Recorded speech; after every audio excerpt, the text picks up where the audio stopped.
Have you ever met someone who just gets it? Without anyone explaining anything, they walk into a room and somehow already know who's uncomfortable, who's pretending, and who's about to snap. They notice the small things, the tone change, the silence between words, the tension no one talks about.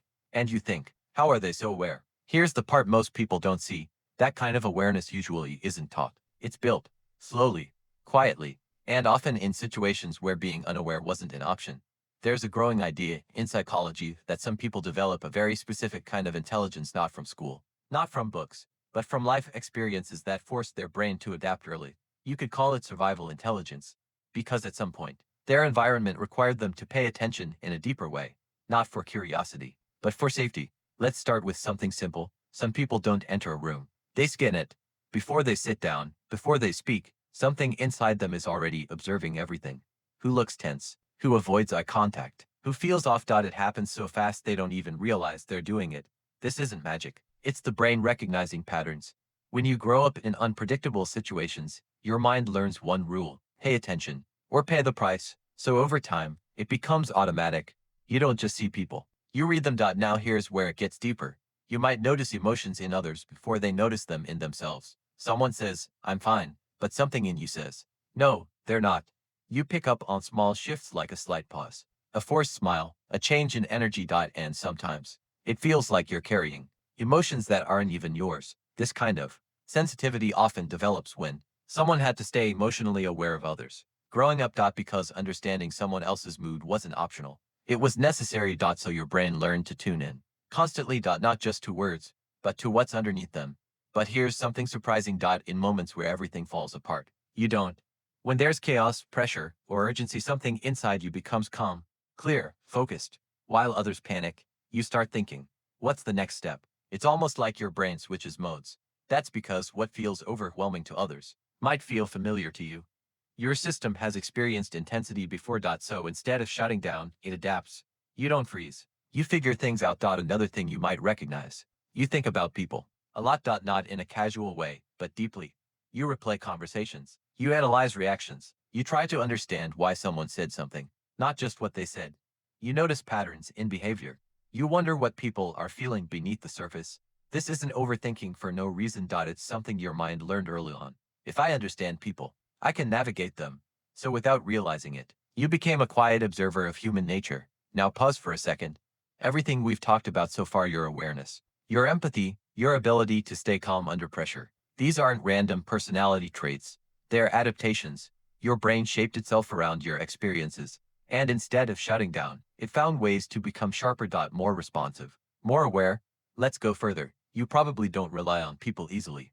Not because you don't want to, but because somewhere along the way, you learned that depending too much can be risky. So you became independent. You solve your own problems. You figure things out quietly. You don't wait for someone to save you.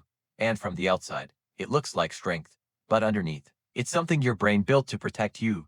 You might also feel things more intensely than others.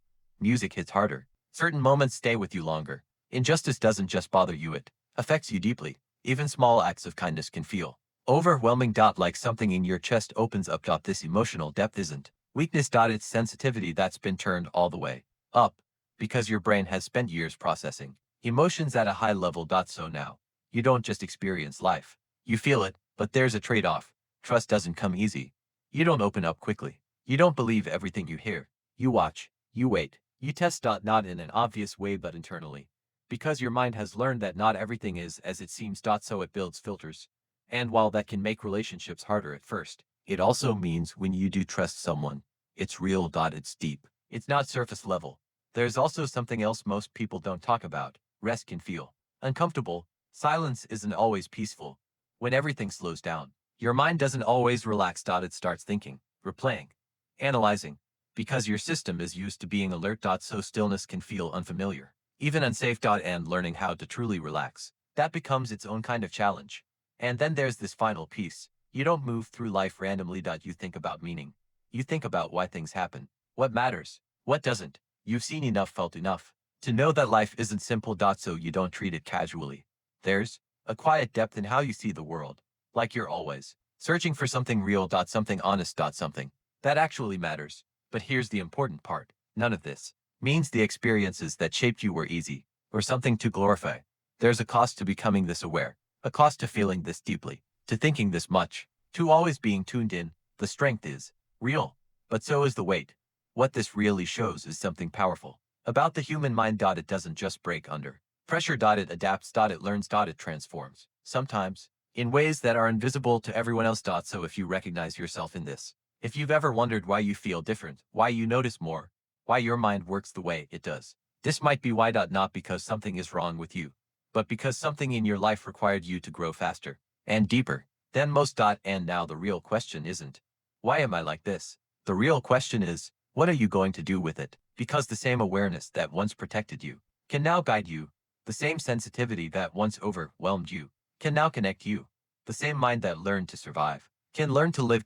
And maybe for the first time, not just to stay safe, but to finally feel at peace.